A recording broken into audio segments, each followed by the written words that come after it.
वहीं रायपुर में पूर्व मुख्यमंत्री भूपेश बघेल ने रायगढ़ के तमनार क्षेत्र में कथित अफीम की खेती को लेकर भाजपा सरकार पर तीखा हमला बोला है।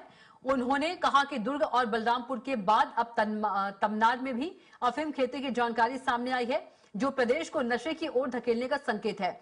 वहीं इस पर उप मुख्यमंत्री अरुण साव ने पलटवार करते हुए कहा कि दुर्ग में अफीम की खेती मिलने के बाद मुख्यमंत्री विष्णुदेव साय ने पूरे प्रदेश भर में जांच के आदेश दिए हैं और कार्रवाई भी की जा रही है, जिसके बाद और भी मामले सामने आए। रही बात कांग्रेस के आरोप की, तो ये कांग्रेस के ही लगाए गए बीज है, जिसे अब हमारी सरकार साफ कर रही है। नशे का गढ़ कांग्रेस ने बनाया और आरोप हम पर लगा रही है।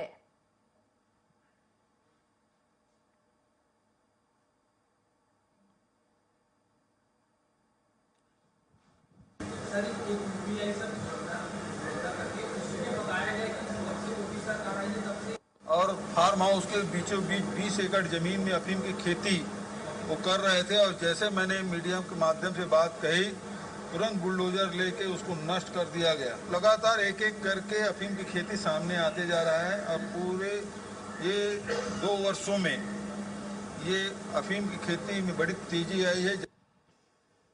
दुर्ग का भी मामला उजागर हुआ मुखबिर से सूचना पर।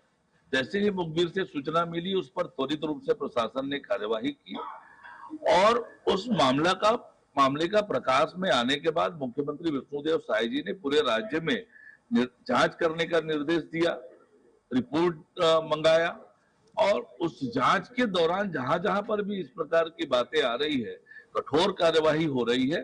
जहां तक कांग्रेस के आरोप का सवाल है, जिस कांग्रेस पार्टी की शासन में छत्तीसगढ़ नशे का गढ़ बना, तो वो इस प्रकार की बात कहें, और ये जो अफीम के पौधे निकल रहे हैं, ये उन्हीं के लगाए हुए बीज के पौधे हैं, जिस पर विष्णुदेव साय जी की सरकार कार्यवाही कर रही है।